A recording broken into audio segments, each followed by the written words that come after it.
a better amen as we resume our seats. Your Excellency, the technocrat in power, the man that has changed the face of good governance in Edo States, His Excellency Godwin Nogegase Obasaki. Please make welcome. Can I get a resounding applause for Mr. Governor? Please, calm down now. Calm down. Our Excellency, the mother of Edo States, the First Lady and wife of our dear Governor, Our Excellency Betsy Obasaki. Please make welcome. His Excellency, the Executive Governor of Delta States, the Right Honorable Sheriff Oborevori, here represented by the Deputy Governor of Delta States, His Excellency Sir Monday Oyema. His Excellency, the Executive Governor of Bayelsa State, distinguished Senator Duyodri, here represented by His Excellency Ambassador Dr. Godnos Igali.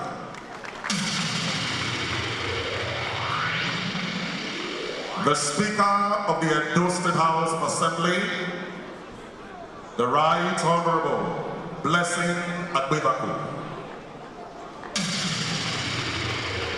My Lord, the Honorable, the Chief Judge of Edo State, the Honorable Justice D.I. Okumbowa. His Excellency, the former Governor of Edo State, distinguished Senator, representing the good people of Edo North Senatorial Districts, Senator Comrade Adams Aliu Eric Oshomole. The presence of Oshobaba here is a testimony that Edo is in a safe hands. Your Excellency, Mr. Governor, congratulations for being a team player. His Excellency, the former Governor of Edo State, distinguished Senator, Professor Osareme Osumbo. Can you please celebrate the heroes of our past leaders to the greatness of the Edo of our dreams? His Excellency, the former Deputy Governor of Edo State and former Chief of Staff to the President of the Federation, His Excellency Chief Mike Ayegbeni Ogiadome, CFR.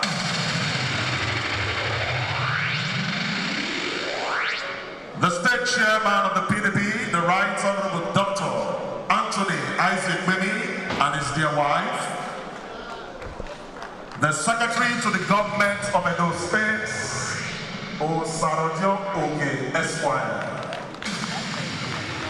The Chief of Staff to the Government of Edo State, Honorable Tony Osai Bobo Iyoha. Honorable members of the Edo State House of Assembly, honorable members of the Delta State House of Assembly, honorable members of the Bayelsa State House of Assembly, please make welcome. Members of the Edo State Executive Council, members of the Delta State Executive Council, members of the Bayelsa State Executive Council here present, distinguished Senator Roland Stidino here, former Senate Chief Whip, Pioneer Secretary to Edo State Government, Dr. Clement Amile, Permanent Secretaries here present, heads of government ministries, department and agencies from Edo, Delta, and Bayelsa here present, service commanders here present, royal highnesses and royal majesties here present, sons and daughters of the Midwestern, can you please celebrate yourselves?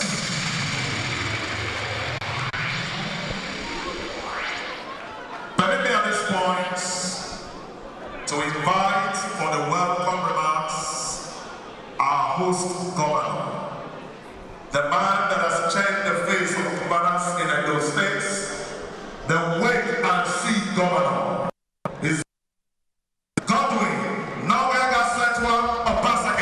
Shall we all please be upstanding until His Excellency gets to his podium for his dedicated service, for his wonderful, wonderful nature, and indeed for all his sacrifice to the government and people of Edo State. I present to you our governor.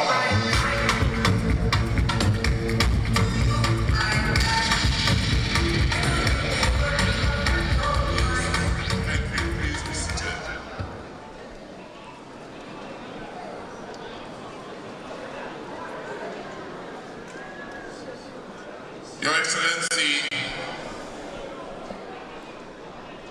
the First Lady of Edo State, Mrs. Betsy Obaseki, Your Excellency, my brother, Governor from Delta State, who is ably represented by the Deputy Governor of Delta, Sir Monday Oyeme, Your Excellency, the Governor of Bayelsa State, who is ably represented by Ambassador Bola Gada, Your Excellency, and my predecessor in office, Comrade Senator Aliu Oshomole,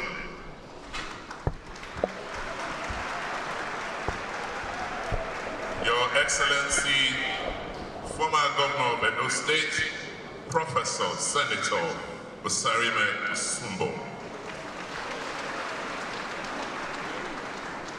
the Speaker, Edo State House of Assembly, Right Honorable Blessing Abebaku, Judge Edo State, Honorable Justice Okumbawa. Please permit me to stand on the protocol that has already been established for the sake of time. It is with great delight that I welcome all of you distinguished guests and dignitaries to this auspicious occasion as we celebrate 60 years of the Midwest Referendum and 32 years anniversary of the creation of Edo State. Today marks a significant milestone in our history as we reflect on our journey as a people, celebrating our achievements, acknowledging our challenges, and renewing our commitments to the ideals that shape present and future. Six decades ago, the people of Edo and Delta states and some parts of Bayelsa united in agreement for their self-determination, chart their own course, political and economic, and break free from the chains of regional dominance. The Midwest region in 1963, which was carved out of the then Western region 3 years after independence and colonial rule, was a product of the bold character and love for freedom of our forebears. The region later became known as Bender State in 1976 and was the first state in Nigeria to be created by a referendum, signaling our staunch belief in democratic ideals. It was the foresight, sacrifice, and struggle of courageous and notable leaders such as Oba Eweka II, Oba Akanzwa, Chief Dennis Osadebe, Chief Humphrey Omosayi, Senator Dalton Asemota, and Chief Anthony Nahoro, amongst others, that secured the creation of the then Midwestern region.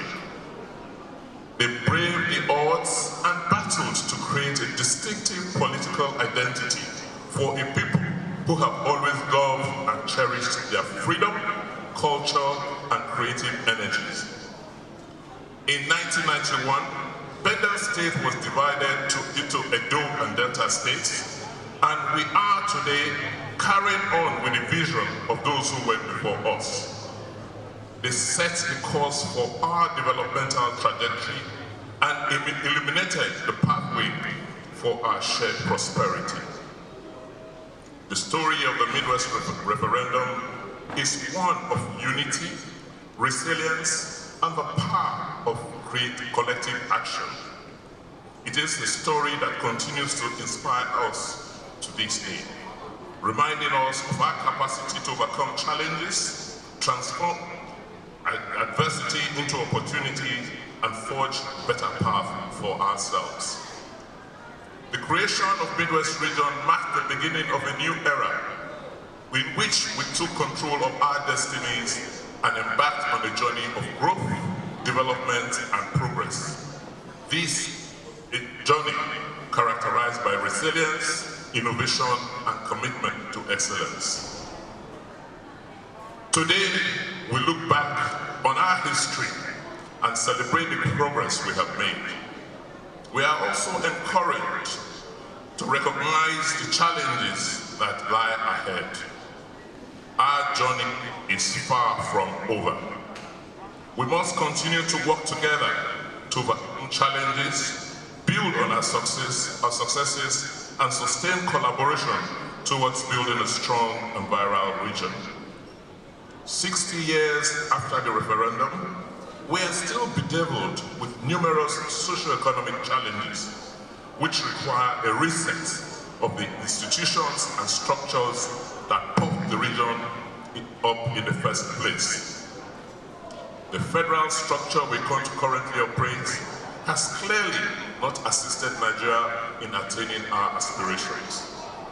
This is why we have undertaken holistic reforms of our institutions in Edo State, particularly in the last 7 years. We have advanced reforms and innovations in various spheres of the economy and have opened up Edo for investment. We are presented with new opportunities. Our task is to harness the potential of our resources, leverage the talent of our people, and create an environment that fosters innovation and creativity. It is important to ask, are the conditions that led to the Midwest referendum in 1963 not staring us in the face in Nigeria today? Will we not be able to plan better for the future of our people and attain accelerated development with a less cumbersome system of government that promotes competition among subnations and discourage the constant resort to Abuja for direction and resources? Nigeria is in very dire straits today as a result of a poor handling of our economic fortunes, and particularly with the removal of fuel subsidy among other political and economic challenges. Perhaps we should consider the Midwest option. Perhaps we should consider maybe the Midwest option is what we need to fall back on at this time if we stand a chance at survival, so that we can set a new course for economic rejuvenation. I extend my appreciation to all of those who have contributed to the growth and development of our dear region, the Midwest region, which is now Edo and Delta states. We must continue to work together to build a state and a country that stands as a beacon of progress, a model of good governance, and a testament to the indomitable spirit of our people. I thank you very much for listening and wish all of us a very successful deliberations. Thank you. Ladies and gentlemen, can we give a standing ovation to His Excellency Godwin Nogagasi Obaseki, our dear Governor.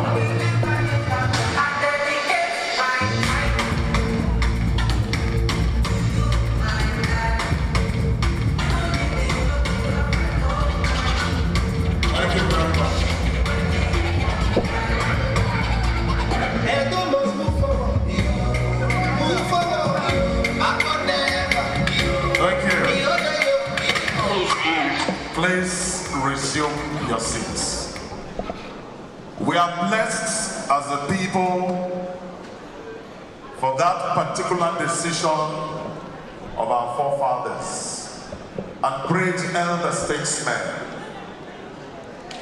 I will leave you shortly with a video of the referendum on the Midwest. Reflections, reminisce on that. It has ushered in for us great strides. I'm happy to let you know that the smartest family in the United Kingdom is the Imafidon family who hails from Edo State.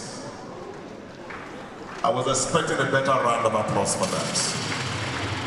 The #1 doctor in the world, the president of the World Medical Association, is also a son of Edo State. Dr. Osaho Enabulele, and he's right here. Can you give it up for him, an international player that has brought honor to us? The video is next. Your Excellencies, my Lord, ladies and gentlemen, happy viewing.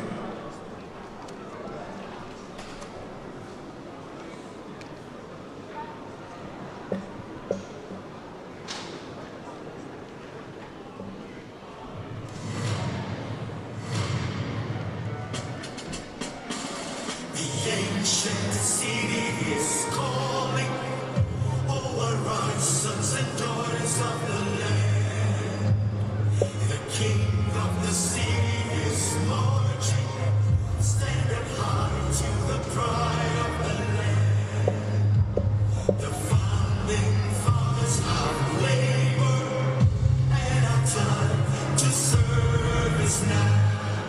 It is 60 years since Edo people broke free from the colonial chains of regional dominance, charted a new path to political and economic freedom.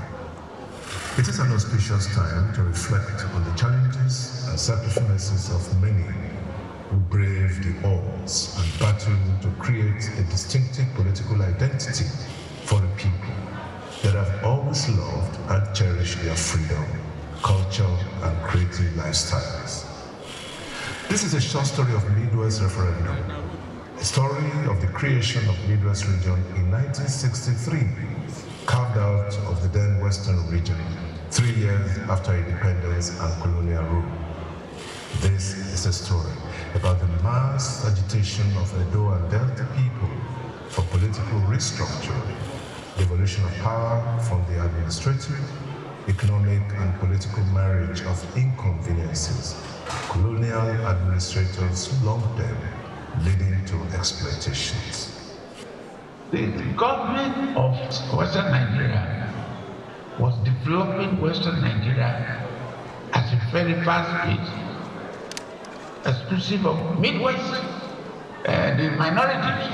They have with the money, they were able to build the toilet building in the Cocoa House, with the cocoa money, with the produce from our area. They were able to develop a papa and Ikeja Industrial Pass, and they were able to build the Western House in Lagos as one of the very busy centers in Nigeria. They were able to form the Western Nigeria Development Corporation, which later is the Odua Company. Then they employed an Israeli company that constructed the roads in Western Nigeria. They never came to Midwest. Transmission was brought in 1959. This transmission did not reach the Midwest, stopped in the Yoruba land. All roads were dark in the Yoruba land. Consistent with their own character and love for freedom, Edo people refused to accept these colonial government's restrictive administrative measures. In the late 1950s, I was an applicant for scholarship to study engineering. I was actually working with the ECN as assistant technical officer in Ibadan by 1955-56. Scholarships that were given out by the Western region to people from Edo and Delta areas of the Western region at that time were for shoemaking, for rubber processing, that kind of thing. But it was okay that to the extent that we had rubber and we could process them, if we knew how. But the interesting thing was that scholarships for engineering, for medicine, and for things like that were reserved, for the Western region. But of course, when we ruled ourselves, we gave to all of our people that were due for. Some of us had to wait.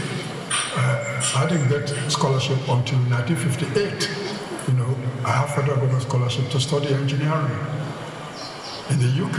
About Kenzwa II, about Benin, adroitly watered the seed of political emancipation with the active support of eminent visionaries and statesmen like Chief Humphrey Amosage, Oba Enosebe Denobi of Ewahimi, Chief Dennis Osadebe, Barrister Gabriel Longa, Chief Festus Okotiebo, Senator Dalton Asemota, Chief Ja Usman, Chief A.Y. Eke, Chief Obasoye, G.I.G.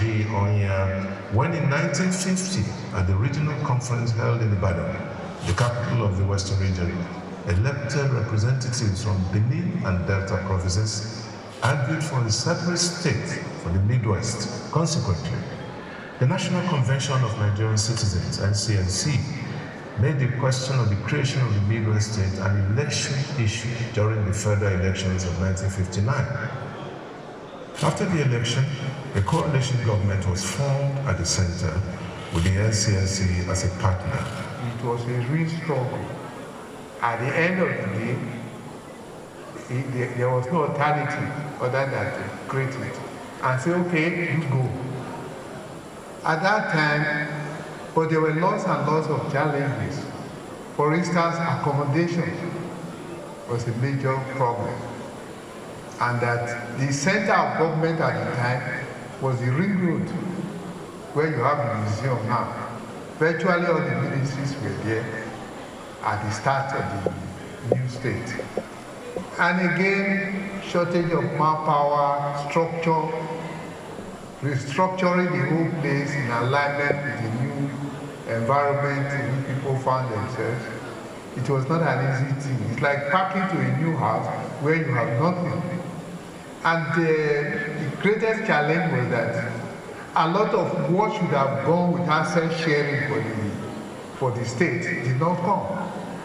You see? So a lot of Bendelites fed back. It was a misjoy.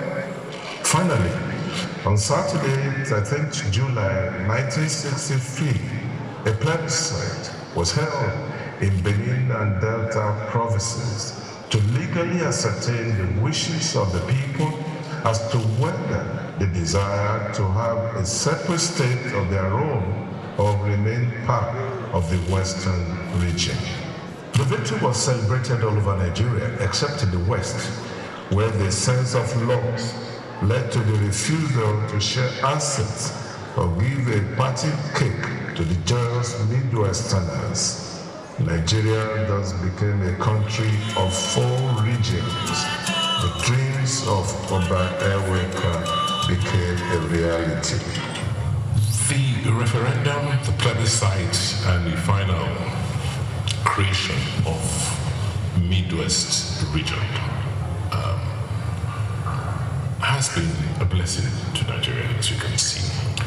In terms of opportunities, the local governments at that time were able to give numerous scholarships to young Midwesterners at that time to go to school across the country and even abroad. There are many people today who benefited from those opportunities to further their education.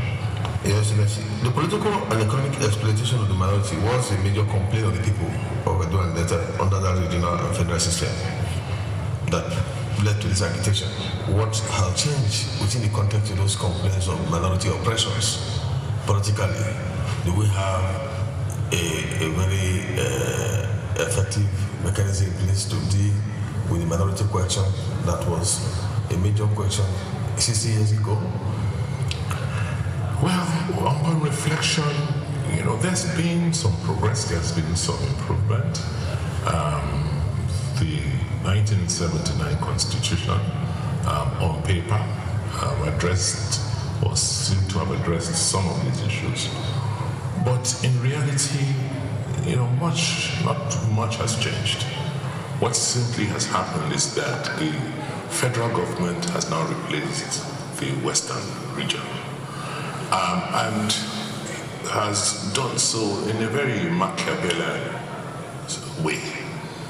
First, in terms of the revenue allocation system, the center keeps almost 52% of the revenues of the federation, and they have this, they give 28% to the states, to 36 states, and then the rest goes to the local governments.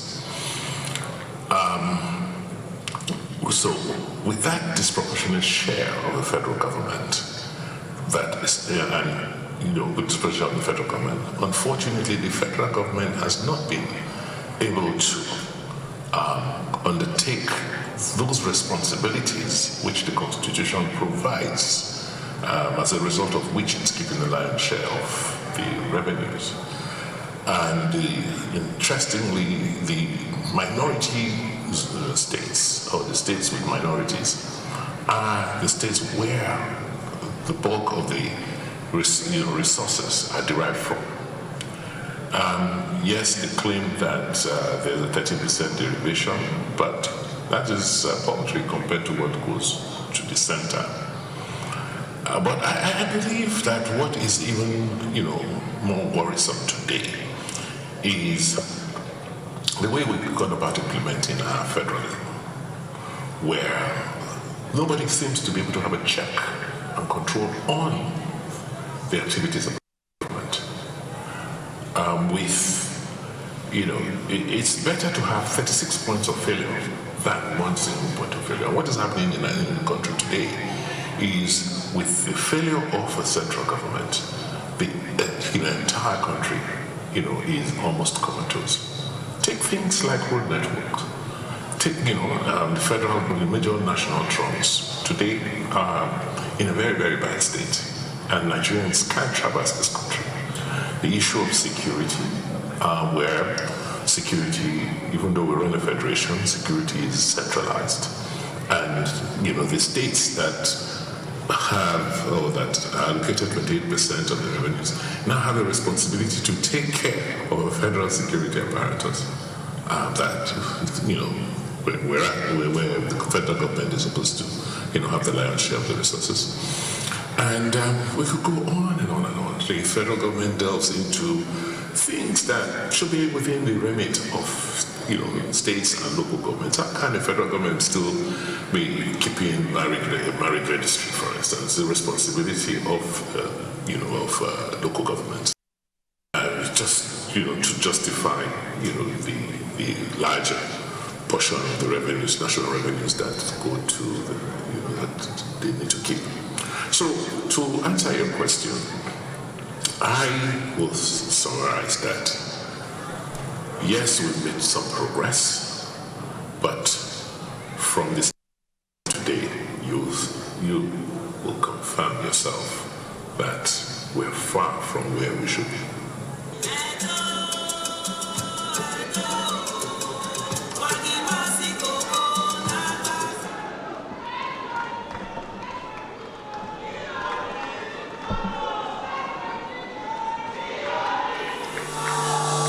Ladies and gentlemen, I'm afraid that is the much we can take. May I now invite Frank the tenor for the next couple of minutes to serenade our day. Frank the Tenor. Please applaud them. From that storyline, you can see that our women have been very supportive. And may I especially recognize all market women from Edo, Delta, and Bayelsa, led here by the President, Madam Blackie Okiame. Can you celebrate Adai Kweki? Thank you very much. Frank the Tenor is now.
Can we put our hands together for Frank the tenor? Amazing voice, an amazing size. Can you put your hands together for him, please? We have very rich citations on the next couple of speakers, but because of time, we'll crave your indulgence to avoid verbally, but digitally they will be on the screen so you can view while they speak.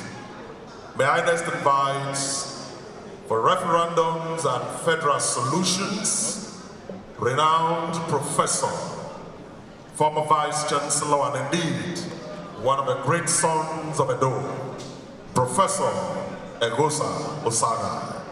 Can we please warmly make him welcome? The citation will be displayed behind the screen. And after which, there'll be a panel discussant. They will be made known to you shortly. And after that panel, we'll have goodwill messages from their excellencies, distinguished Senator Comrade Adams Oshomole, and distinguished Senator Professor Osareme Osumba. Professor.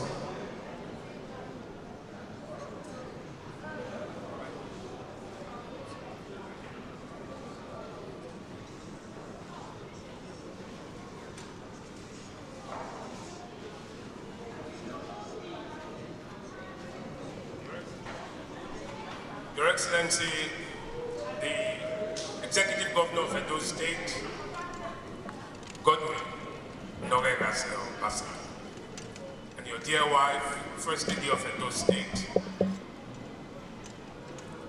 Your Excellency, the former Governor of Edo State, Comrade Senator Adams Oshomole. Your Excellency, former Governor of Edo State, Professor Osareme Osumba, Senator.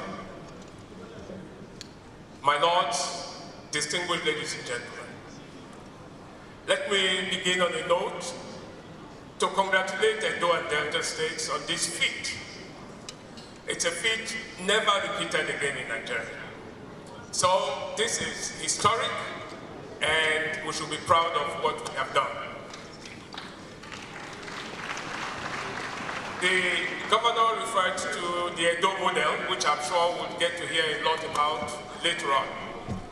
My entry point this morning is to provide a conceptual, a theoretical, and historical, and a practical framework within which all of this will be understood.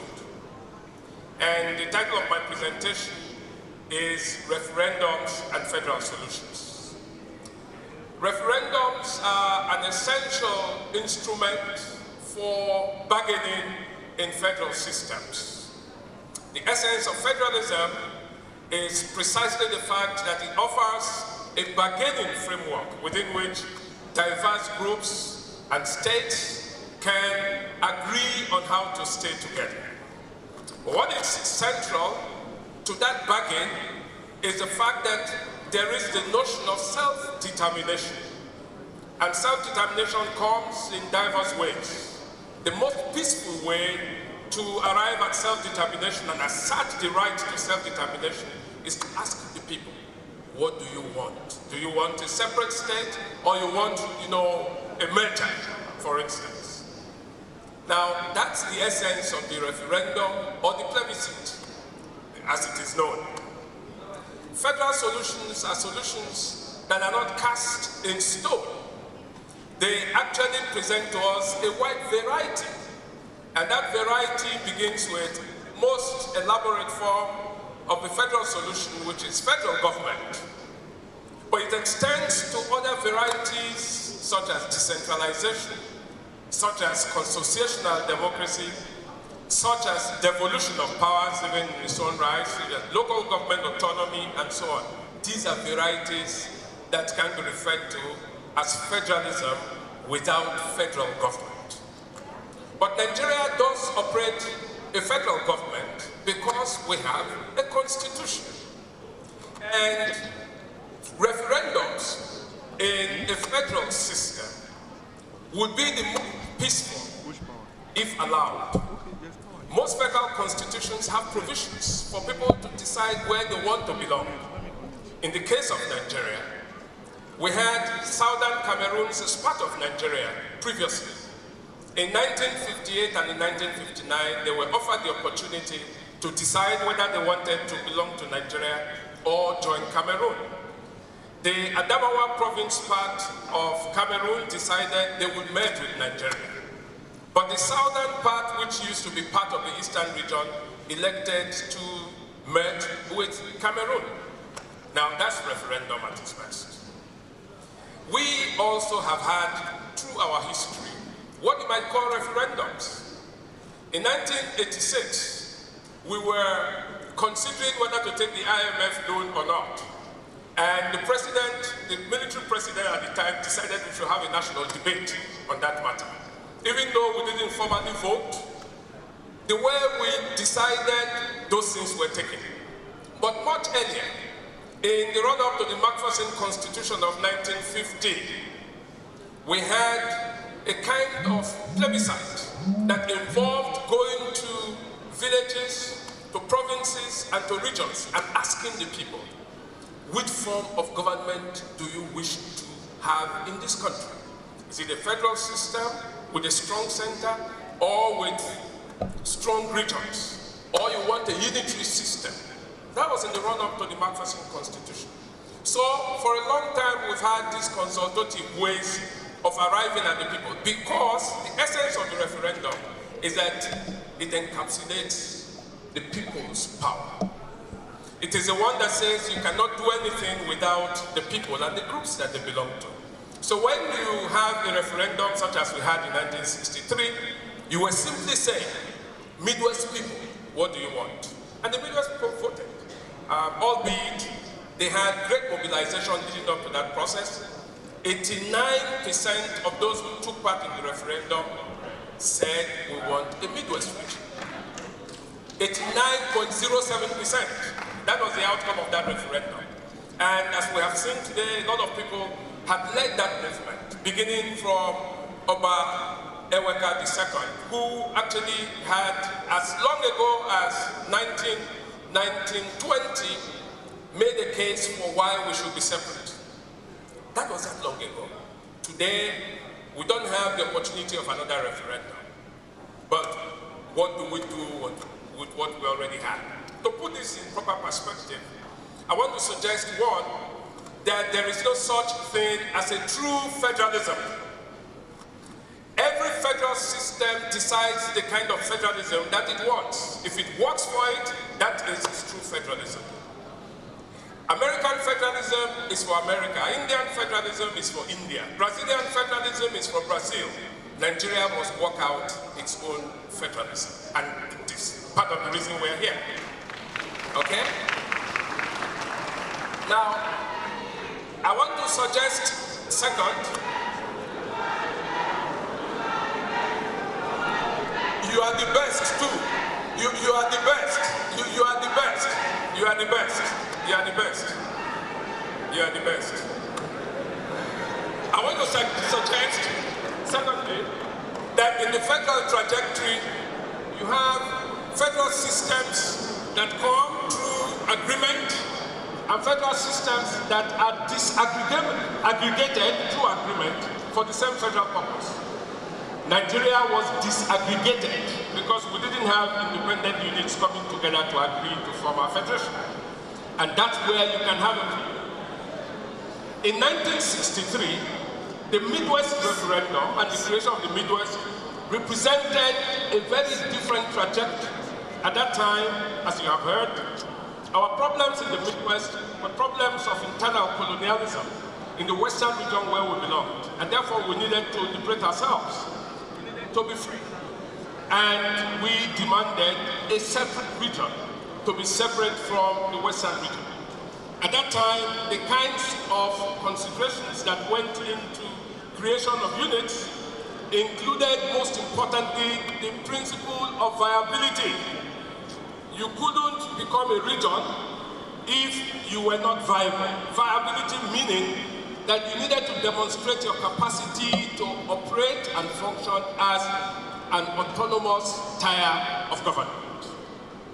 Now, in 1976, the Referendum panel report put paid to the whole idea of viability. It said what the governor repeated in that short excerpt that we just viewed. The Referendum Commission or panel said, it is no longer necessary for states to be viable.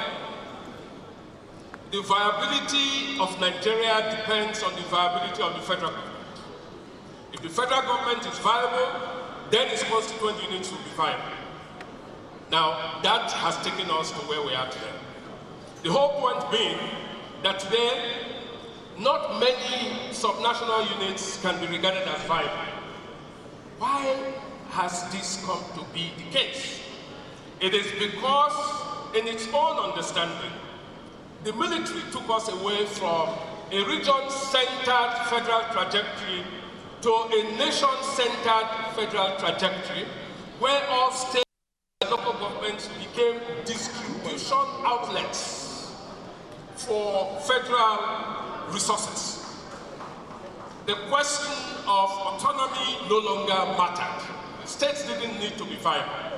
Instead, the greater connections you had to the federal government, the more assured you were that you would develop. So nobody needed to do anything anymore. That's where we are today. And what I want to say to you is that in 1963, we had a federal system that proceeded on the basis of a balance of two forces. The forces of centralization and decentralization, because decentralization and centralization are variants of the same trajectory, and the forces of non-centralization, meaning that the powers and the autonomy enjoyed by the constituent units could not be centralized, could not be taken over from them. Now, in the nation-centered trajectory, the whole idea of non-centralization, which describes the powers that belong to the states as constituent units, has become such a big problem. And that's where we are today. Some say we should return to the 1963 Constitution, and that is where the solution is. Let us not forget 2 points. The first is that yes, the Midwest case was well made, but it was the political dynamics of the time. The fact that the federal government, becoming a very strong power, wanted to decimate every region of opposition that helped our cause. Because the creation of the Midwest owed a lot to the federal government's determination to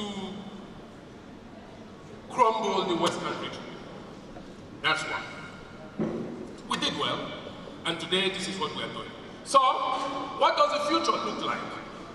What's the future for Edo? We're asking what is the future for Nigeria. Because if we don't resolve the question of the frame of federalism that we desire, whether it be region-centered federalism or we continue with the nation-centered federalism, we cannot resolve the Edo question.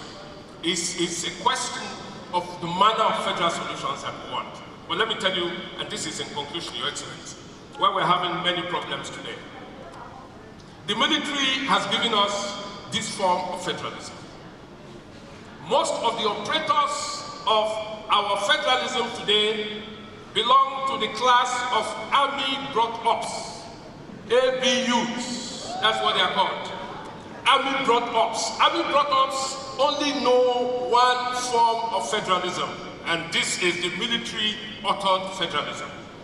We need to demilitarize our thinking, our conception, and democratize the Army Brought Ups so that we can save them and save us from them. This is the end of my presentation.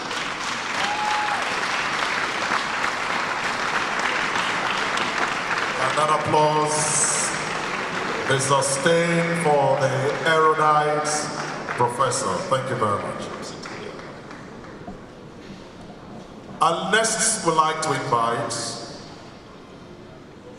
to espouse on path to liberation, winning the Midwest and beyond. Scholarly Professor Michael Vickers. Can you please invite him with rounds of applause? He's online and is going to be interacting with us because the world is a global village. Prof.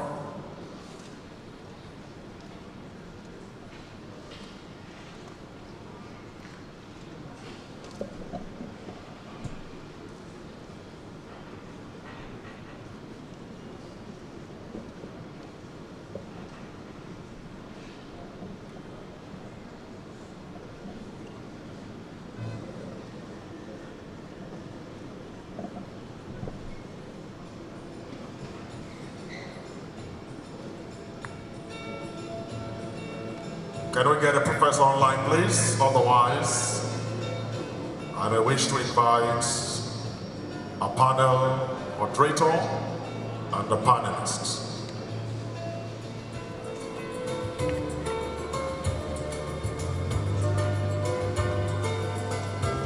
I'm afraid there's some technical glitch. We'll just go on, and once we get him online, we'll reconnect again. May I respectfully invite, as moderator for this section? Oh, luckily we are on. We're on. Thank you.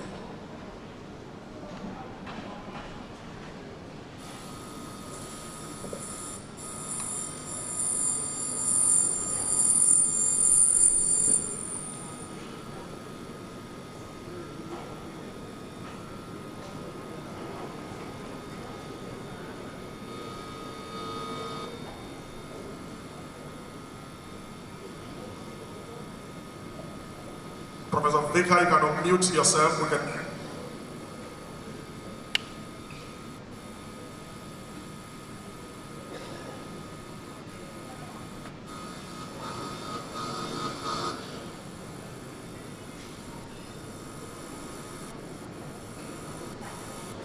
You can speak on, Prof. We're listening. We're ready.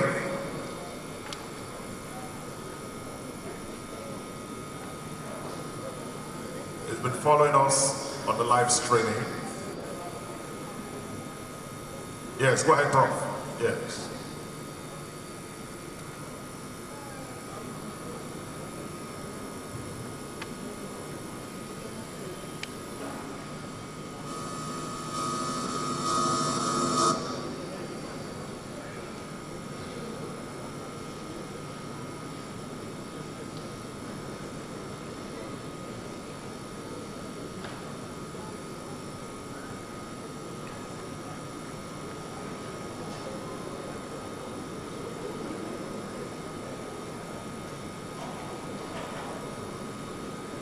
Can you wave if you can hear us loud and clear over there so we understand?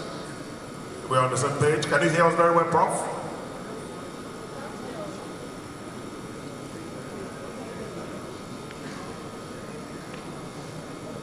I think we may have to reconnect. It's obvious the audio challenge. Your Excellencies, very distinguished guests, ladies and gentlemen, they are respectfully invited as the moderator for this panel of discussants, His Excellency Ambassador Dr. God knows Igali, the alternate chair of pro-chancellors in Nigeria and ambassadors for several countries. Can we please big welcome His Excellency.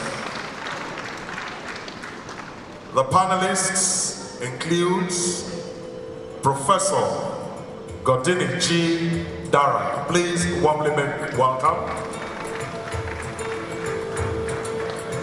Professor Uyilawa Uswanlele.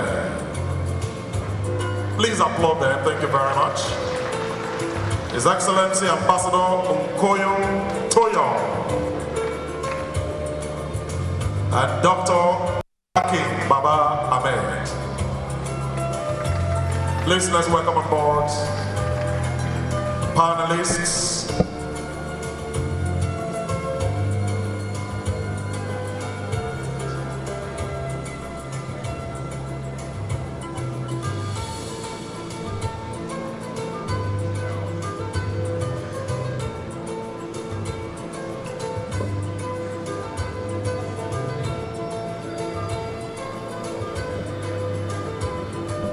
So we'll also invite Professor Eddie Eragbe. Can we please welcome the former orator of the Great University of Benin and a former member of the National Conference, a great son of Edo, our mentor in the speaking business.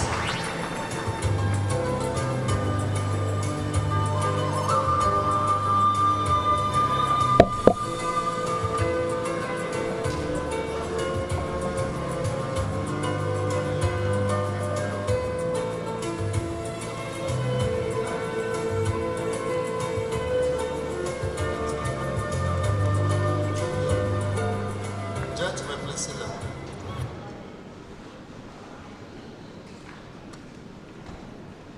Your Excellency, our chief host, the governor of Edo State, you will kindly excuse me. My last outing was ambassador to the Scandinavia, where there's not too much of protocol. They will just say, Your Excellency, Your Majesty, the King, ladies and gentlemen. So please excuse me because of time. We want to thank you for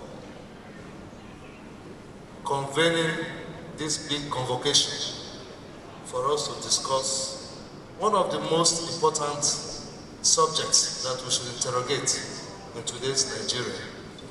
On a personal note, I want to bring greetings whom we have listened to. 60 years is a time for us to reflect on the journey taken so far and for us to see where we have been and where we need to go. I'm happy Professor Egosa has already set the tone, and I would like to take him back to start off the conversation.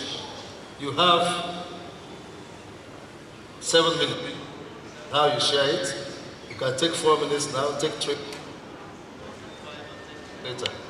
But definitely they will short 7 minutes. Prof, you've mentioned there is no set type of federalism that the peoples of any given political space will have to work out their own type of federalism.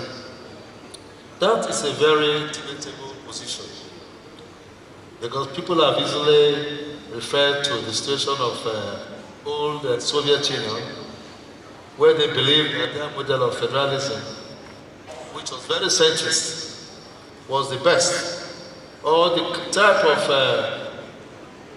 what Hitler tried to do in the Third Reich when he had a referendum and they supported him that he should do some of what he did.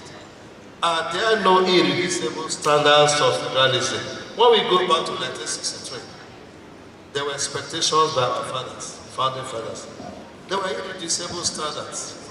And from what we saw, there were irreducible standards. So are there no standards that we could have maintained over the years? Yes. Is this not working? Is this working? It looks like it's working. It is. Yes, Your Excellency, you're right. Federalism is, for many people, a system of government. But as I said, it's quite a variety that makes up the federal grid, and that's why we're talking about federal solutions. But you see, there are basic federal principles that underlie all systems that are described as federal. The first is you should have at least 2 different levels of government. Each level of government must have matters on which it takes final decisions. That's one principle. The second principle is, in a thoroughgoing federal government, the powers that inhere in the states cannot be taken over by the federal government. If those powers are taken over, the system ceases to be federal. Now, these are important things. You also have constitutional frames and guidelines that are supposed to be sacrosanct, and that's why you have the judiciary, Supreme Court especially, that interprets, the meanings of those laws. Let me remind you, sir, that the Supreme Court of India ruled in the 80s that the Indian Union is an indestructible union of destructible units, by which it meant that whereas the union was sacrosanct, the component states were so sacrosanct. That's its own federalism.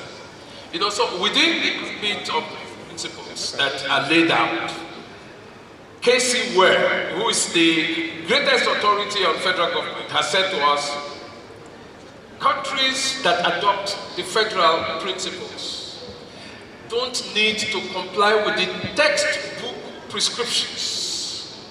They should only use these principles as guidelines for working out what is best for them. The Soviet Union that you referred to looked at its own circumstances and said we should have a clause which many other countries, including the United States and Canada, consider to be anti-federal. Ethiopia has a secession clause, but these don't make them less federal than other federal systems like the United States or Canada, for instance. So Casey Ware said, and most students of federalism agree with this, work out federalism that works for you, because federalism is about the nature of societies itself. It's not about complying with textbook prescriptions. Okay. Thank you very much. Thank you. Professor G.G. Dar, Professor of Professors. You've spoken a lot on this subject matter in the past. What happened in 1963 was a great demonstration of the need to have space, political space, and also space for development of the constituent parts of this country. Tell us, what do you think went wrong? Are we satisfied with what has happened since that great success of 1963? The euphoria that came with it for political inclusion, the euphoria that came with it for cultural identity, the euphoria that came with it for developmental attainment of developmental aspirations. Because in what the governor, in his opening remarks, he spoke about the lopsided nature of fiscal regime and so on. What went wrong? Or are we satisfied? Thank you, Ambassador. I think it is correct to first recognize that Nigerians made a choice of federalism from about 1950 to 1960. Several conferences were held between Nigeria and the British colonial government to determine the kind of federalism we needed. So the 1960 Constitution was the culmination, was the final agreement of that type of federalism. And that federalism was chosen because it was suitable for a multi-ethnic Nigeria, a country of many nations into one nation. Our federalism in 1960 recognized that reality. So, although there were regions, 3 regions at the time, which were inherited from colonial rule, but the 3 regions showed that there were still oppressive minorities within the regions, and this led to agitation for separate states. The one of the Midwest was the best organized, but there were other movements. There was the Calabar, Ogoja, and Rivers state movement in eastern Nigeria. And there was the Middle Belt movement in what we call Benue Plateau at that time. But the Midwest movement was the best organized because it has good leadership. And we were consistent. And we were determined to be free from eternal oppression of Western region at the time. So we paid tribute to all the leaders who sacrificed their time. We have mentioned His Majesty. Yes. What has changed? Yes. What has changed can be determined by the fact that the military truncated the process of federalism. The military in 1966 killed federalism and imposed unitarism. Unitarism is the direct opposite of federalism. There's a key element there which we must recognize, which is supposed to sustain the next phase of the struggle. That key element is what we call derivation. That in a federal arrangement, the constituent units have control over their own resources, out of which they pay a tax to run a central government. That was what happened in 1960 to 63. And the Midwest government took off with that strong economic base, and the achievements were numerous. In fact, what the Midwest government did in 18 months, it established 3 industries: glass factory in Ughelli, textile mill in Asaba, and Okpela cement factory, all in 18 months. When the Midwest government continued under military, the solid foundation of that federalism helped to Bermuda and Dejo to make progress. I need not mention but New Nigeria Bank, Ogbe Stadium, University, they all came very fast because of that fiscal federalism. 50% of our own resources came back to us to use. At the moment, the military has stolen that money. That money has been stolen by the military and given to the federal government, and it has impoverished the states, such that Delta State and Edo State combined are economically weaker now than they were in 1963. We must return to that federalism.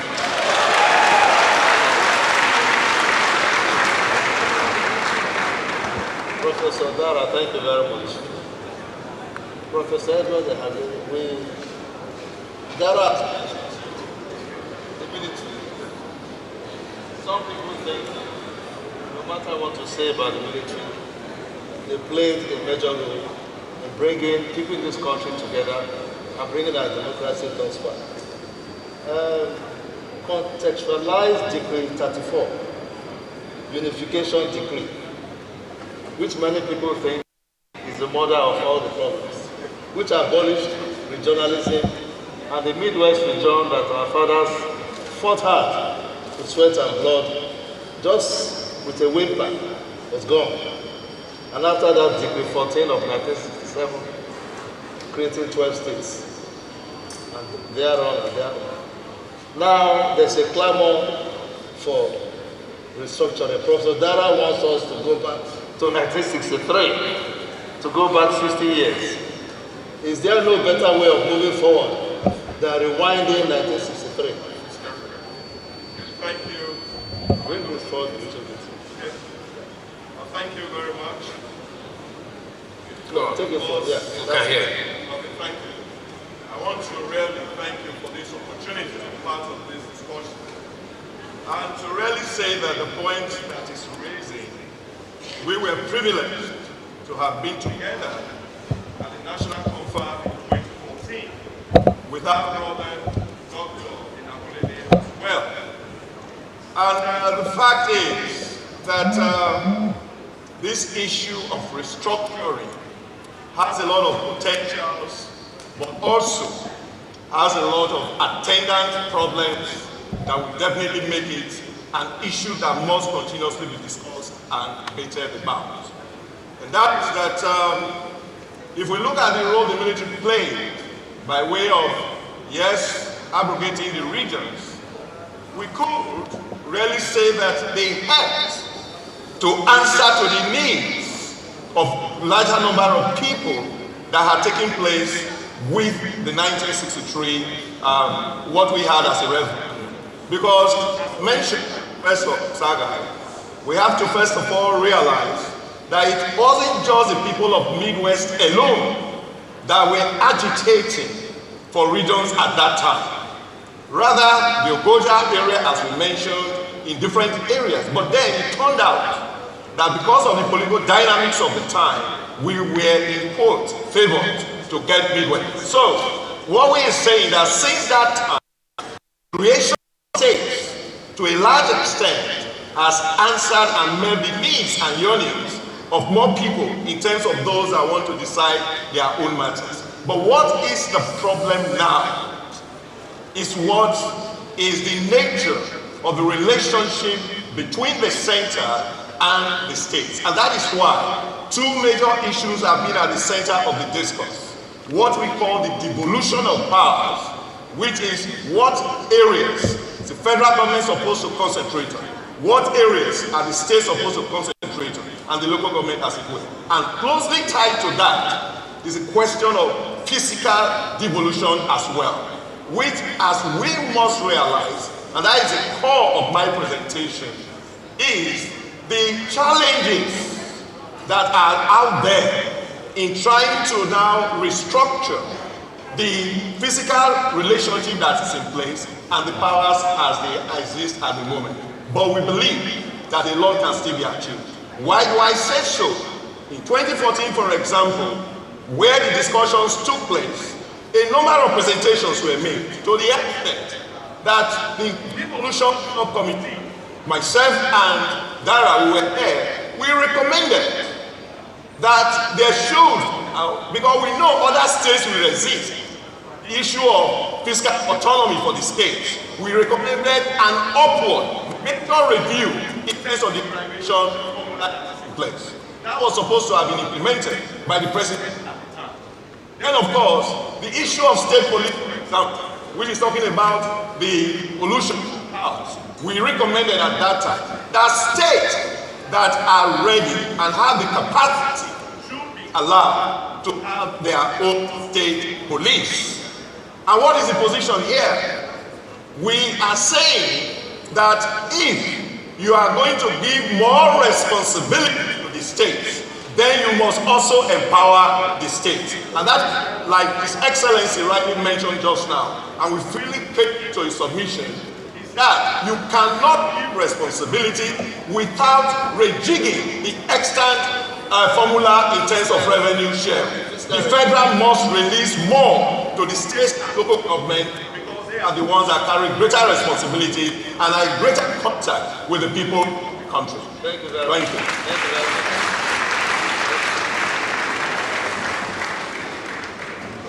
We have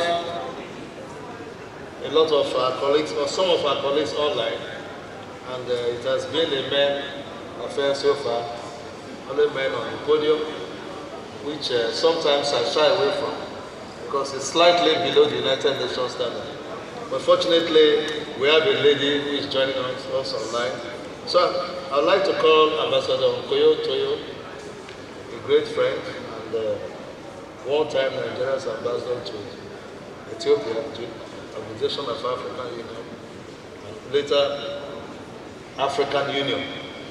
So, Ambassador Nkoyo, please, will you share still on this topic of where this spirit of 1963 has taken us so far? I would like you to also, in the audience here, slightly more than 50% are women. And the First Lady has been doing a lot of work. Please, let's give her a round of applause. I would like you to also speak on that theme in terms of inclusion of women, youth, and other vulnerable groups in governance. Please, media, can you connect Ambassador Toyo, please?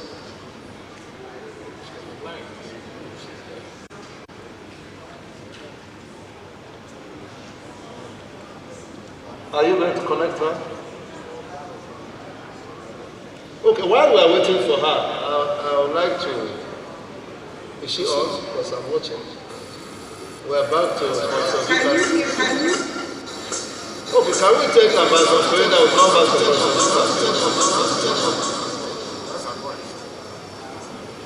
Yes, I can hear you. Can you hear me? We are hearing you too, but we can't see. Go on. Okay, good afternoon, Your Excellency. Ambassador Ghani, thank you for inviting me to be part of this very important and historical moment of reflection for our country and for the Midwest region. I think the important question reading by Professor Ngosa leads us with is the future has to be a conversation between whether we want to stay in the center, which is the nation-centered approach to federalism, or we want to return to the regions and the region-centered approach to federalism. The push should not be one or the other. The push should be how do we get more in the country as their country. And that's where the issue of young people, women, ethnicity of different class, very different people and cannot necessarily trace their origin to a particular geography becomes very important. There are people who are coming to Nigeria for particular life, there are those who are residents, all important parts of this conversation. Therefore, I believe that the conversation should be not just about job. My God, can you hear me? We can hear you very well. Go on. The conversation should not be just about geography, it should be about inclusions. How do you build inclusions in a country where we are desperate of national unity for the purpose of development? And I think that that is a new tension that exists. On the one hand, we want to keep what we have, and I have heard the comment made about how we can send more resources of development to the regions, but there is also the question of how do you sustain national unity and national development. So my comments will go this way, that we need to build a federalism as well as a country that takes care of all its citizens. As I speak, sometimes the regional context ignores the situation of smaller minorities. I come from a small minority, and I know, for example, in the South tends to privilege certain minorities over other minorities. And that in itself is a problem. As a woman, I have the same jeopardy of being marginalized in many respects. And that issue of bringing governance closest to the people addresses the needs of people like mine, who are both micro-minorities as well as women. So in effect, what Ngosa has left us with is a concept that says we can redesign our federalism. We can redesign the basis under which we work as a country. And that is within our powers in our constitution to do. It is no longer the question true, as some will have it discussed, but a question of what works for us. And what works for us, and given what we see the young people telling us today, who represent more than 60% of the country, they want to see a country, a new country, gives them development. And if it is going to be about development and what the future represents, it must be inclusive of all cadre of persons, whether they be women, young, old, a resident, non-resident. Thank you. No, please, Lydia, still keep her on. Ambassador may not be too good. Can you hear me? I have another question for you. You were a member of the House of Representatives during the 1963 plebiscite. There was a strong bipartisan there was a strong pan-Nigerian approach. So even the actual motion for the plebiscite was moved by, at the instance of the Prime Minister at the time, who was from the North. Now, these days when people talk about restructuring or in any way trying to open up the space, there's strong opposition. Can you still hear me if she's still on? As a former member of the House of Representatives, how can we work towards getting, rejigging once more that elite consensus towards seeing the benefit of such widening of the political space? If she's not on again, maybe Professor, it looks like an answer that question for us. You want to teach us? Okay, yes, Professor. The question you already asked borders on how you can build consensus around the major issues. Like what happened in 1963. Exactly. I think the good news, taking it from your name close enough, is that we have seen Nigerians, when they discuss national issues, there can be convictions. And that played out, for example, the 2014 conference, where there were not common grounds at the time the conference ended. And there were those recommendations that if they should have been implemented, we definitely believe would have been better than where we are today.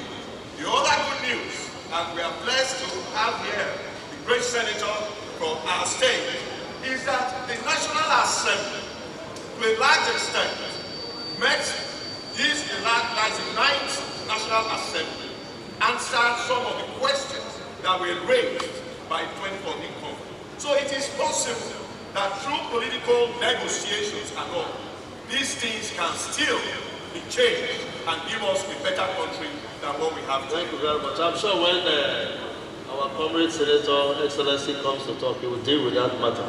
But let me, Ambassador Okoye was back where we lost her again. Yes, Professor Yosa, yes. Please, Prof. Yes, thank you, sir. Hello, sir. Okay, I'll come back to you. Hi, how are you? Okay, since you are the question. My name is Doctor. I'm technical support. I just want to let you know that you be on standby. Okay, I am on standby. All right, awesome. So please, I'm going to mute your mic. So when it's time for you to speak, I will send a signal. You will see it on your screen. You click on it to unmute. We shouldn't be hearing that. Okay. Okay, Ambassador. Thank you so much. So, to what extent can we get? We're not connected to the program anymore. Can you hear them? Oh, you're not connected. Okay, I understand. All right, awesome. So please, I'm going to mute your mic. So when it's time for you to speak, I will send. Okay, let us continue, please. When you're able to sort it out, we go back to her. So, Professor Ewosa, you want to answer that? No, I mean, I was just going to provide a different perspective.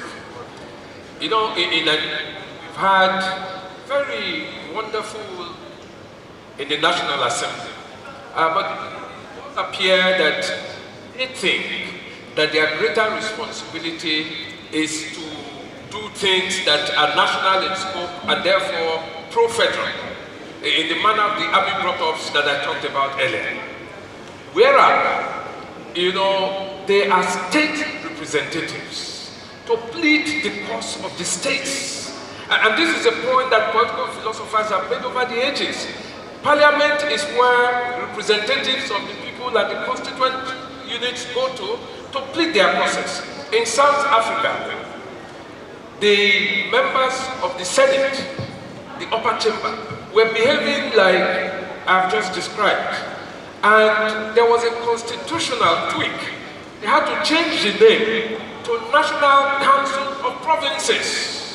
So when you are elected to the National Council of Provinces, you know you are in that council to defend the interests of the province that has delegated you to go there. I think they know that. So I'm saying to our senators, you know, that are still serving, I'm happy that Comrade, in some of his interventions, you know, has pleaded the cause of our constituency and the state. we should expect more of that. That's what I'm saying. So let me spare you. There's a question I'm going to leave for comrades. When it comes to last answer. During the plebiscite and ahead of the plebiscite, our fathers worked together. They were together. NCNC, Action Group, NPC, and other smaller groups, they worked with a vision together. I would like to, when you come, Your Excellency, to address that matter. Because in the National Assembly, to what extent have we done that, and how much can we do that? But now, I want to go to Ambassador Akim Baba Ahmed, because you seem to be the only panelist from across the other side of the Niger. And we've been through this many times in several fora. Please, can you bring him on? If you can. Technology? Okay. Do we go to something else? Okay. Yeah, Ambassador, and I want to thank you for joining us today. I hope you can hear us. I want to put a question to you. In 1961, a private member's bill tried to establish the Midwest region. It did not work.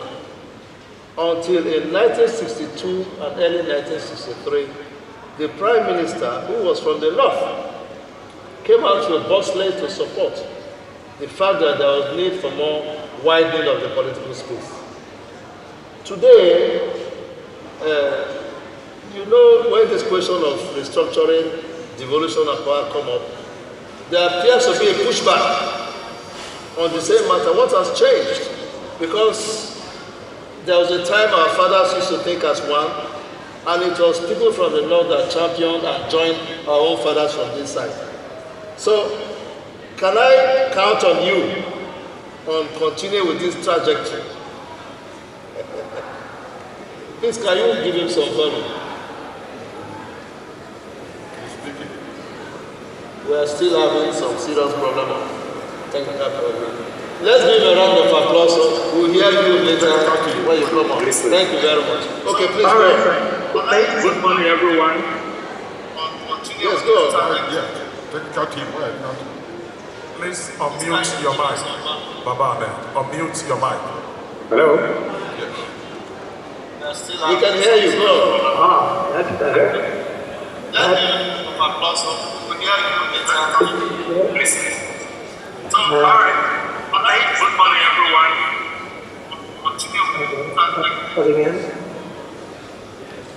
I've obviously joined here. There's a big picture there. You're gone.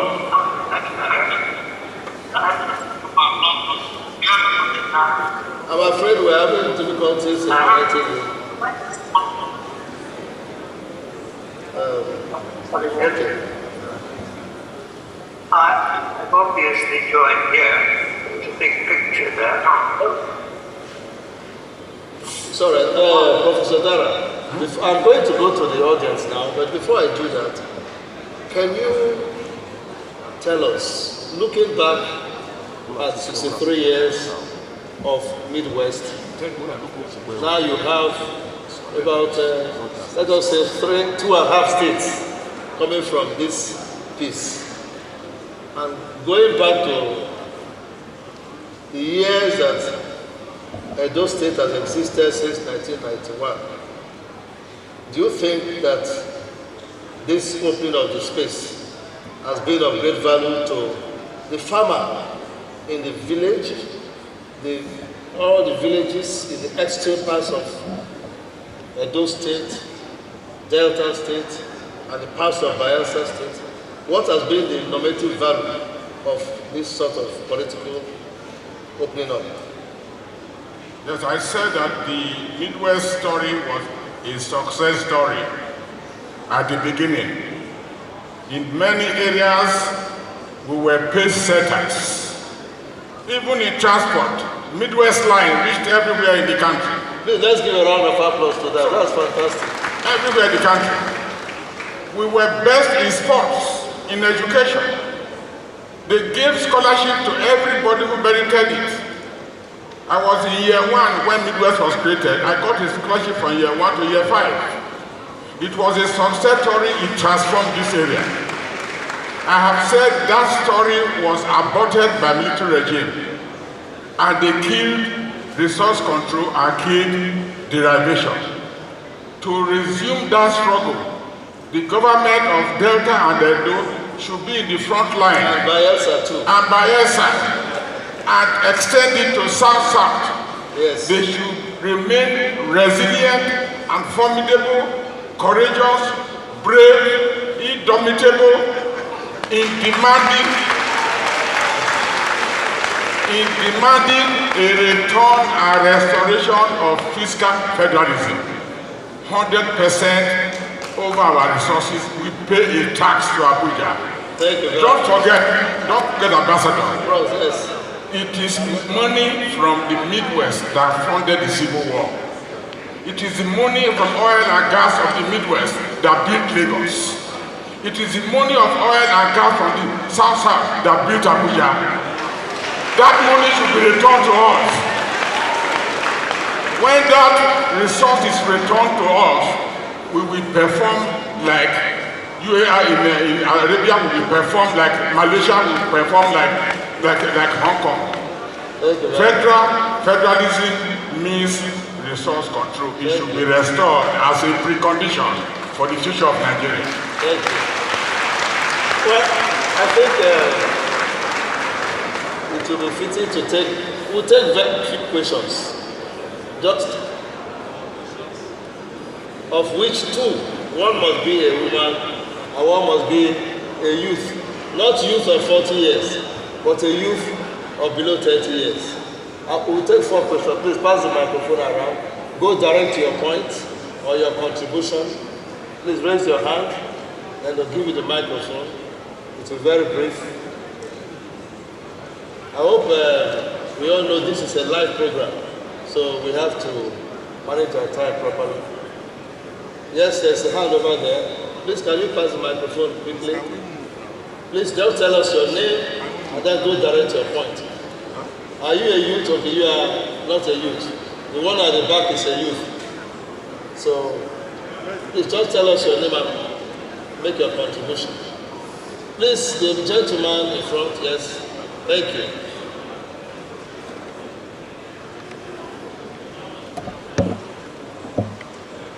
Please, there's somebody standing there.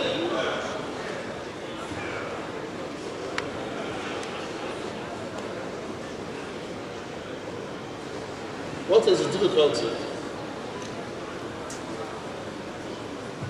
Okay, then come this way. All right. Thank you. Good afternoon, distinguished ladies and gentlemen. Good afternoon, Your Excellencies. My name is Dov Iguri, President, Catholic Youth Organization of Nigeria, and also speaking from the National Youth Council. We want to thank our fathers for giving us histories and information that is very rare to many young persons today. And we want to say equivocally from this angle of the youth that we support this mission and these proposals being sent today. But we have one question. Where does our fathers need the young persons to come in? Because you and I know that this whole thing will not work if the young persons are not part of it. And we do not want a food being cooked while we are outside. We want to be part of the cooking. So where do we come in and when do we come in and what dates is this step when we start? That is the question. Thank you very much.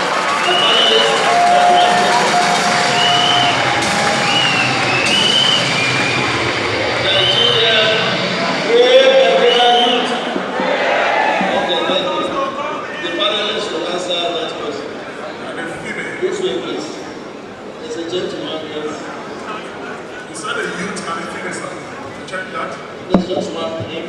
Yes. Then after this, one woman. And that's it. Just tell us your name and go straight to your question or your contribution. My name is Chief Musa Fresh.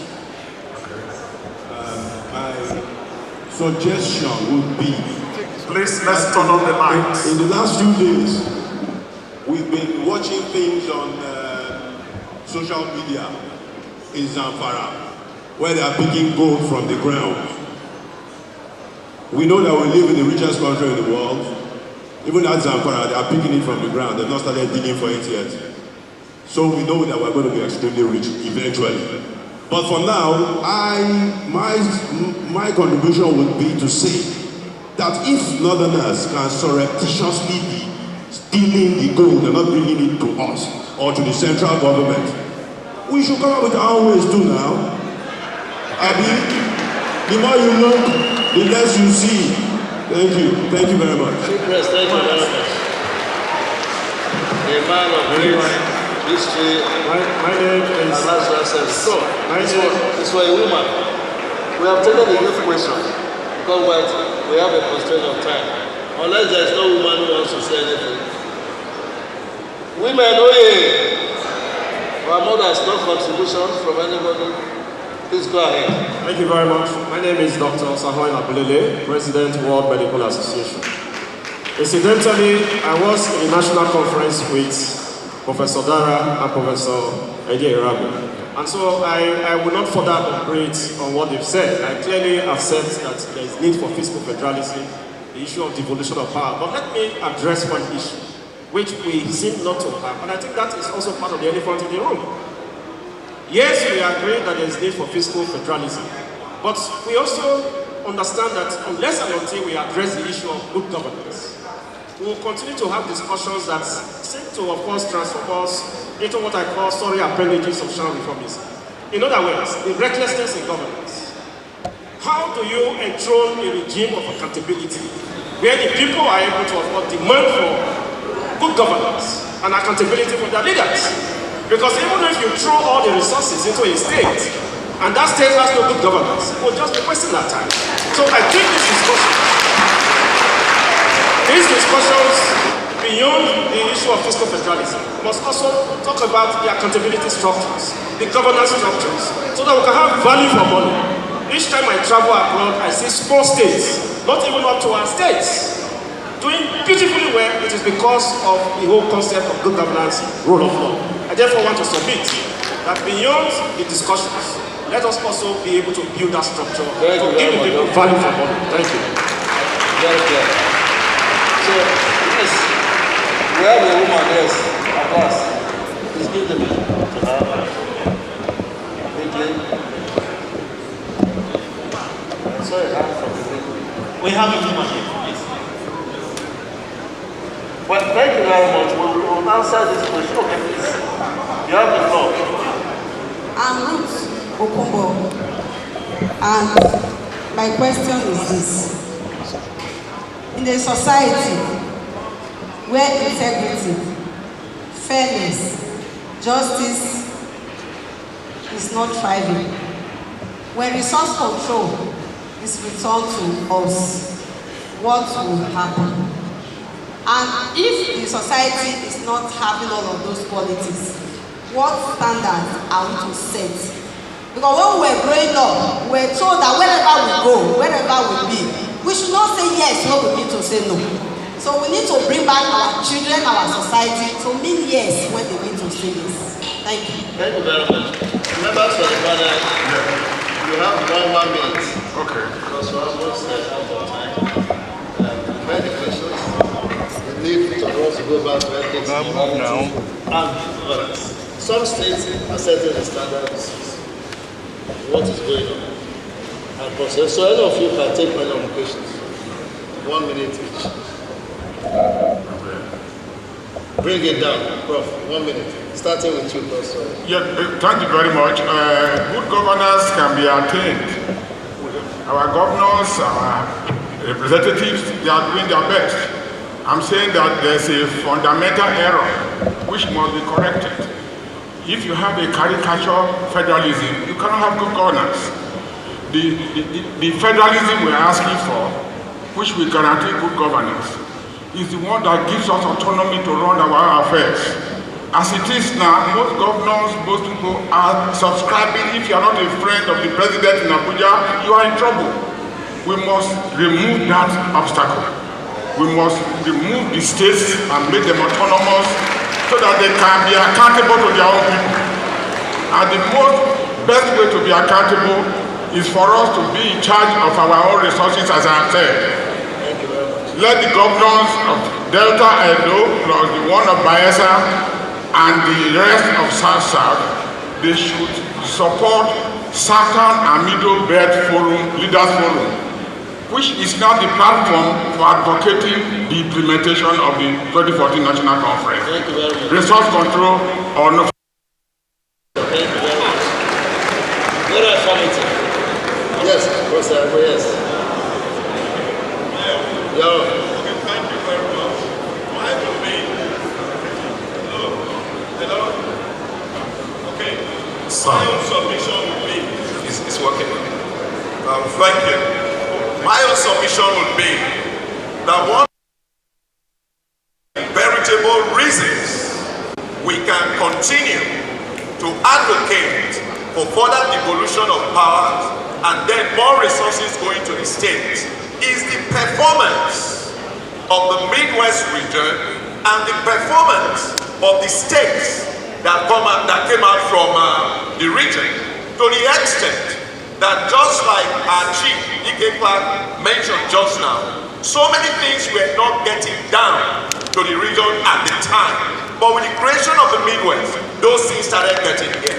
With the creation of Edo State, for example, Delta and others, and the performance of some of our governors, we are proud to say that if more resources are given to them, then definitely the states will be better than they are today. There is what we call state-centered initiatives that are already playing out. And our recommendation here is that if there are any obstacles, as far as coming from the federal arrangements are concerned now, those obstacles should be removed. And finally, it is that just like Professor Osaga was mentioning, our representatives at the National Assembly, for example, our representatives in the federal government should know that their primary first responsibility is the areas that they are representing. And that was how, during the conference, myself, himself, the representatives from that is Akwa Ibom and River State, we were able to work together as a team representing the South Side. That can still be done to make sure that we get the best out of the system. Thank you very much. You have about 20 seconds. 20 seconds.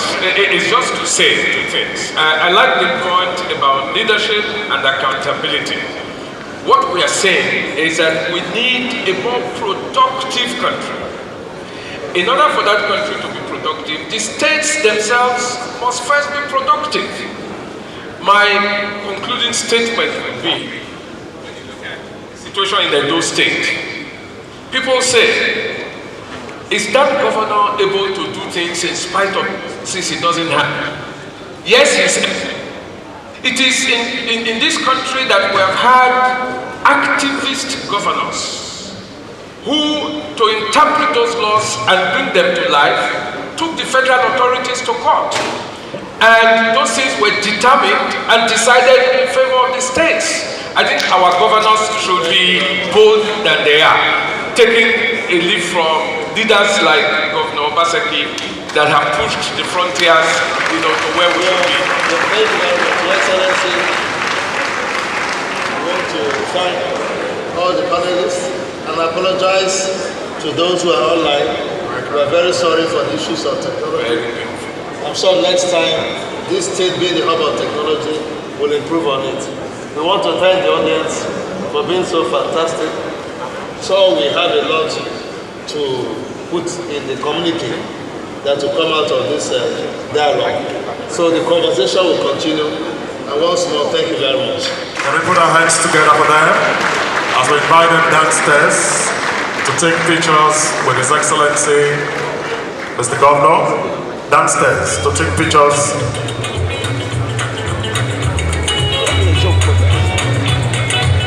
You take picture with Your Excellencies, Edo, Delta. Thank you very much. Once again, ladies and gentlemen, can we put our hands together for them? Amazing.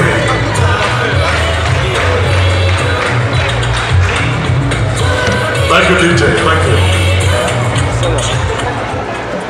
We next will invite the Excellencies to take pictures very quickly, and after which we are inviting our two former governors that are here.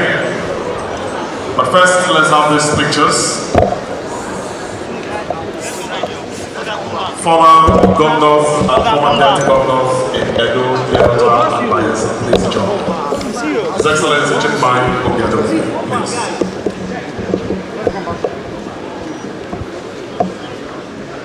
With that done, ladies and gentlemen, can I request another round of applause again for them? It is my singular honor at this point to invite His Excellency the Comrade Senator Adams Aliu Oshomole,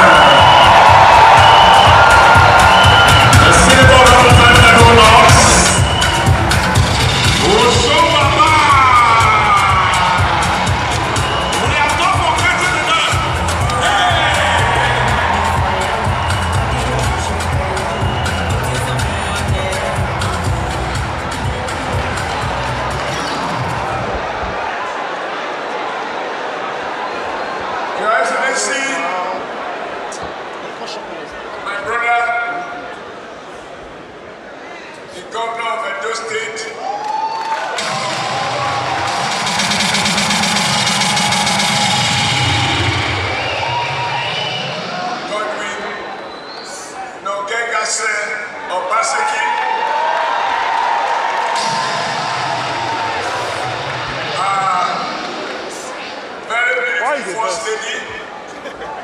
And the wife of the governor of Edo State, Her Excellency Mrs. Bessie Obaseki. Please allow me to acknowledge, as has already been done, the representative of the governor of Delta State, who is the deputy governor of Delta State, and of course the ambassador representing the governor of Bayelsa State. I also want to acknowledge and pay my respect to the Speaker of Edo State, House of Assembly, my own predecessor, Professor Osumbo, and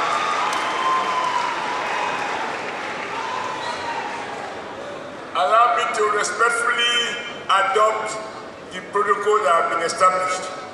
But let me thank Ambassador Igali, very sound ambassador. And I'm sure you are happier to be here than in Scandinavia because it's so cold here. But I enjoyed the leadership you provided to the panel and the kind of thing you enable us to extract from their knowledge of history. But I want to start by thanking the governor of Edo State for this great initiative. And bringing together not just Edo Delta community, but also Bayelsa State. That is the kind of unity we need for our country and for our state and our people to prosper. I'm proud that when I received your invitation letter, personally signed by you, I said, no, I must be there. I have to be there. Because Edo now we own. So I want to thank you for that invitation, and I'm very, very pleased that I didn't miss it. I want to appreciate the panelists. And as they were talking, I said to Professor Osumbo, there are a lot of young people here who have no Midwest was created, what was the dream, what was the vision, and therefore they will grow up to think that things were always like that. He's a young Edo man, very young, younger than the one that asked questions, that moved the motion for Nigeria independence. And they did all the struggle, they went to prison, they came out of prison, but they could not imprison their conscience. They were fired on by a shared commitment that we need not be second to any other. And as you can see, as we used to say, and it is a fact, Midwest was the only one that the people, regardless of their ethnic differences, came together to fight for freedom. And that freedom has been achieved. But Igala asked me earlier whether I think the vision of the founding fathers of Midwest has been achieved. I said, well, that is arguable. But we can talk about to what extent has it been achieved, but there can be no question that a lot has been achieved. If we were still under Western Nigeria, will a small man like me happily become the governor of this state? Maybe Obaseki can because he's taller and maybe also. So I think that it is not exactly a failure. Maybe there is a gap as usual between what we could be and where we are. But obviously we are a lot better off. I will have to defend it and protect it. The second issue, and this one I'm sure Governor Obaseki is very familiar with it because he was part of the think tank.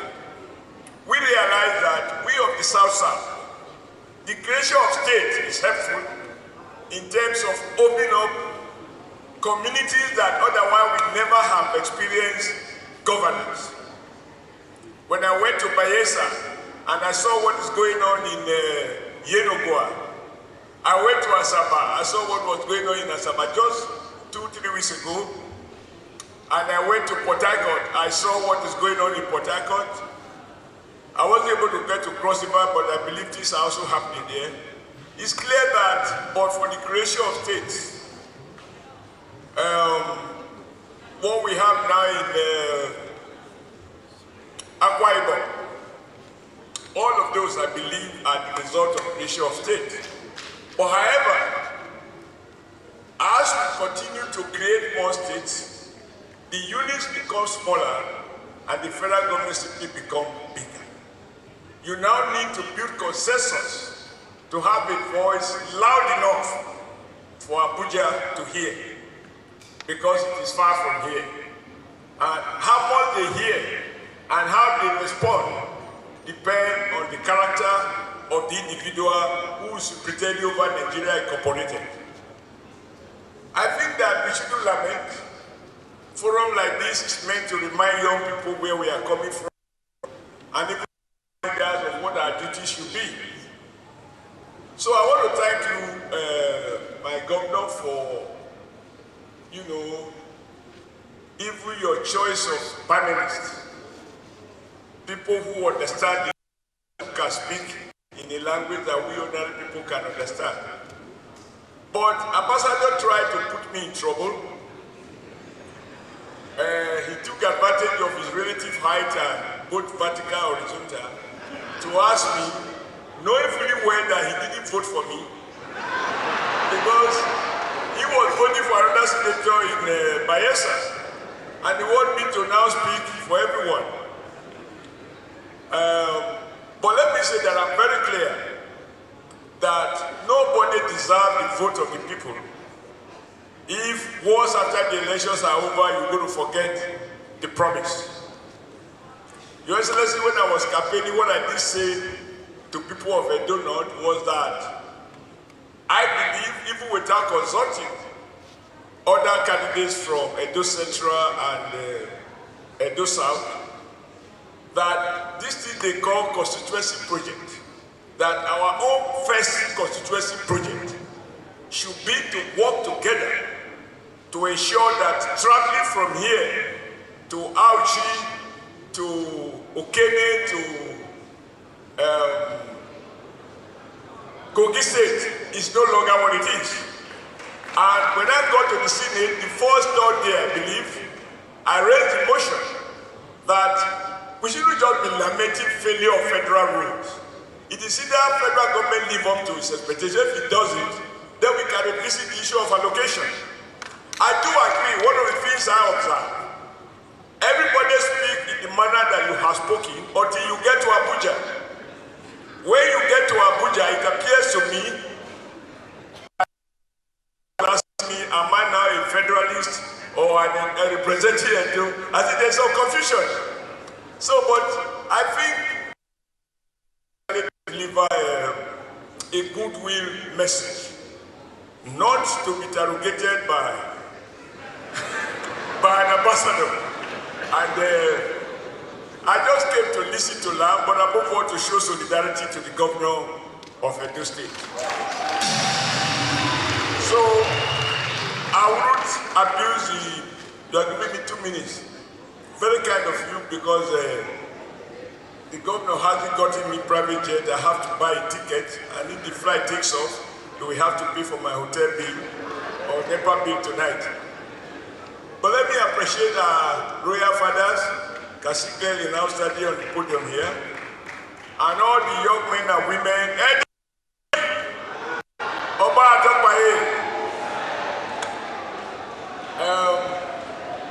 Let me assure you, Your Excellency, working together with the senators from the South, we will try to recognize the fact that although we come from different states, but our mission is the same. And Mr. Governor, you were part of the huge effort to develop what we call Brace Commission.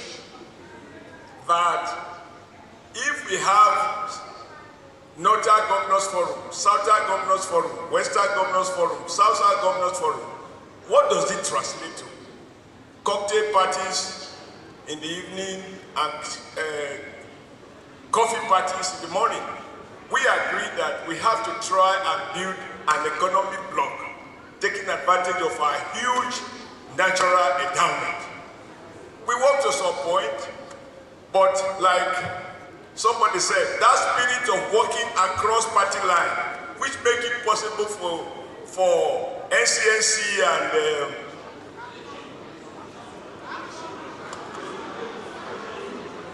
all right, I forgot the name of the rabbi, NCNC and now that spirit seems, we try to reignite it, which formed the Brace Commission. But as you can see thereafter, it appears, I would say the dream had died, but not much is happening. So I will encourage our governor. You are now the most senior governor in the South. That is a fact. It's not flattering. So you have to remind them, because they may not even be aware. They may have been witnessing the evening section, but the daytime session, many of them may not have been there. So you need to provide leadership for the Brace Commission to reignite itself and do all of those things that will give us a common voice, so that this cocktail of minority become the new majority, and we cannot be ignored. Not when the resources will as well. Thank you very much. Can we give it up for His Excellency, distinguished Senator, Comrade Adams Oshomole. You'll take pictures with Mr. Governor.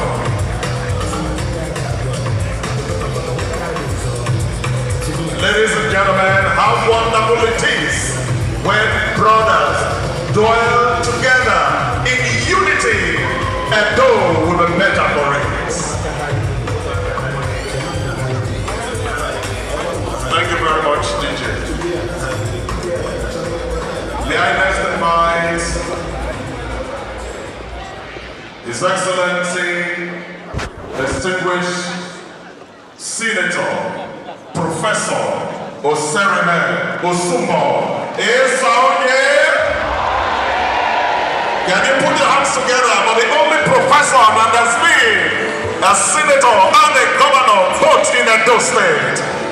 He's a gentleman. I will ask him to dance. Please, another round of applause for him. Suffer for work, and care forever. This thing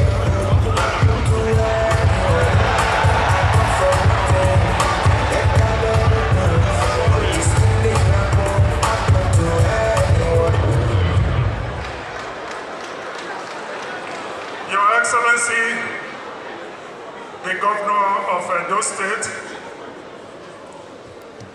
Godwin Gase Obaseki, Her Excellency, the First Lady of Edo State, Mrs. Betsy Obaseki, the governors of Delta State, Bayelsa State, here represented, traditional rulers, kindly allow me to stand on existing protocols in the interest of time. I have been asked to come and deliver a goodwill message. So let me start by congratulating His Excellency, our Governor, Governor Obaseki, for having that special privilege ordained by destiny to be hosting the 60th anniversary of the plebiscite leading to the creation of the Midwest.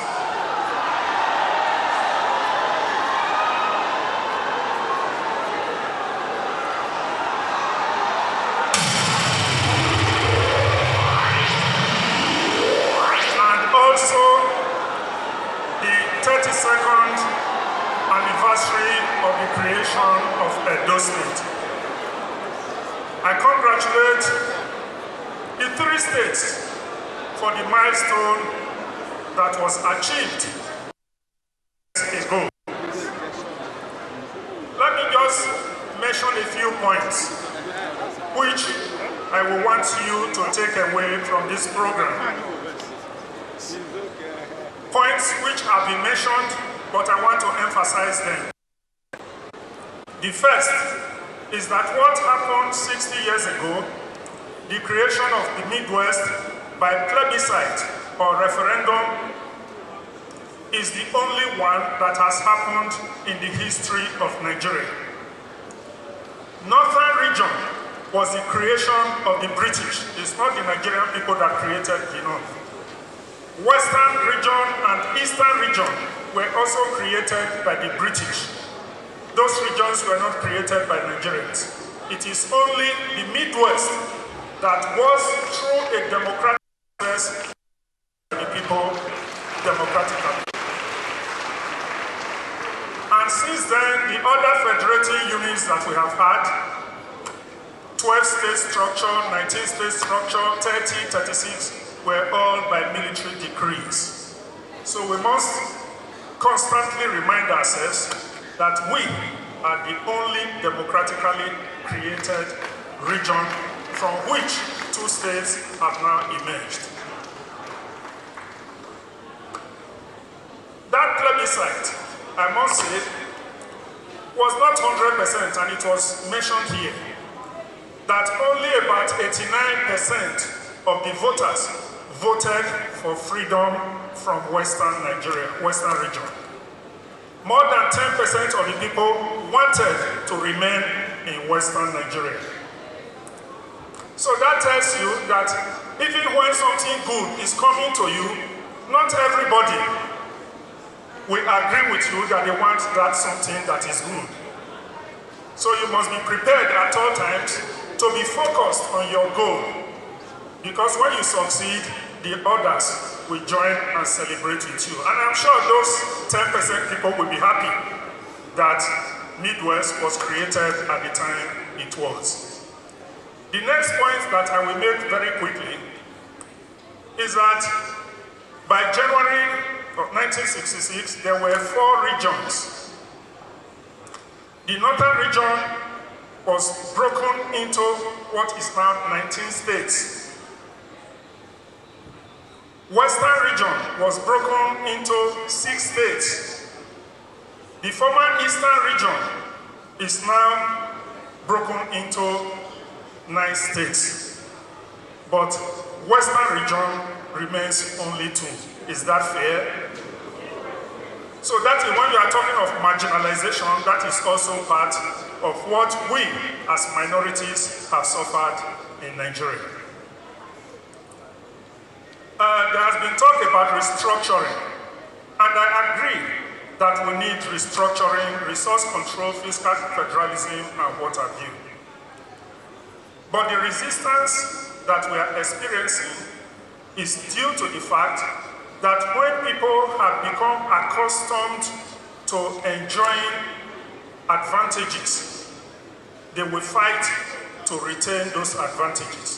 They are not likely to be willing to give up those advantages that they enjoy. That is really the resistance that we are encountering in the quest for restructuring or true federalism or fiscal federalism in Nigeria. How do we overcome that? We will overcome that through working through our elected representatives at the federal level, at the national level, and at the state level. Because what we are talking about involves amendment of the Constitution. So no matter how strong your views are, no matter how passionately you make these points, unless you drive the process through constitutional amendment, it will not be realized. So, as Comrade Senator just mentioned, the governors have a role to play in this, not just at the level of the executives, but also in bringing the legislators together.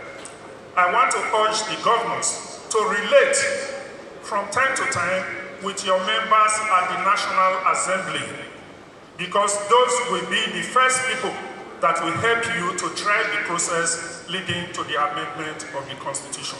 Bring them close, make them feel at home and reason with them so that they can lobby their other colleagues at the National Assembly to bring about these desired changes that we are talking about. And finally, we know the process that led to the creation of the Midwest, the agitation about marginalization and unfair treatment. What is the debt of gratitude that we owe to those people who fought? We saw their photographs, who fought for the creation of the Midwest. It is to sustain the vision that they have. They had a vision at that time that Midwest would be able to develop and overcome the disadvantages that we experienced under the Western region. So I want to urge us all to ensure that those visions never die. God bless you all, and thank you for this opportunity. Thank you very much. Can we please give a round of applause as he comes down to take pictures with Mr. Governor? We'll invite the LSS Chorale to please file on stage very quickly. We'll have two more performances from Delta State Troop and from the Edo State.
We have 5 minutes each. Thank you, DJ. While LSS is on, Delta State Troop, please get ready. 5 minutes each, please.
You're watching live images there from Benin.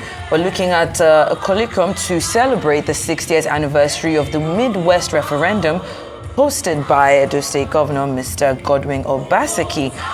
The referendum for the creation of the then Midwestern region of Nigeria is being organized by the state government, among other activities lined up to celebrate the Diamond Anniversary and to bring together leaders from the two states, with that Benin, of course, and Delta states, to talk among themselves with stakeholders to chart a path forward. This is definitely one of the highlights we're seeing. Of course, the beautiful music, the culture, entertaining the crowd, as you can see in the live images.